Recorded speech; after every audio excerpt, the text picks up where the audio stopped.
কতটুকু বাঁচবেন? 60 বছর, বড়জোর 70, না হয় 75 বছর, খুব লাকি হলে 80+। এক বছরে 365 দিন হয়, প্রতিদিনে ৮৬,৪০০ সেকেন্ড। খুব বেশি সময় নিয়ে আসেননি তো। মানুষের সাথে বদনাম করে, মানুষের সাথে সম্পর্ক ছিন্ন করে সেকেন্ড কিন্তু চলে যাচ্ছে। টুপ করে হাতে জমে থাকা সব সেকেন্ড শেষ হয়ে আসবে একদিন। একজন মানুষের কাছে যখন কয়েকশো কোটি টাকা থাকে তখন তাকে টাকার বিলাসিতা মানায়। যার কাছে কয়েকশো টাকা আছে তাকে কিন্তু টাকার বিলাসিতা মানায় না। আপনার আয়ু যদি কয়েক হাজার বছর হতো তাহলে সময়ের বিলাসিতা আপনাকে মানাতো। এত অল্প আয়ুতে মন খারাপ, কষ্ট, পচা ব্যাপার স্যাপারগুলোতে সময় নষ্ট করার সুযোগ কই?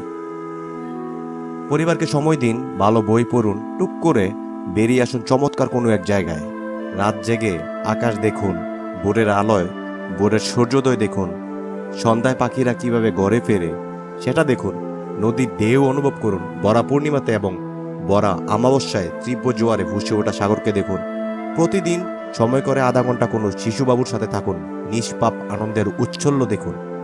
আল্লাহকে স্মরণ করুন, পৃথিবী কত সুন্দর সেটা ফিল করুন, নিঃশ্বাস কতটা সুন্দর সেটা অনুভব করুন। চমৎকার একটা কথা আছে জানেন তো, don't count the days, make the days count. Happy লাইফিং।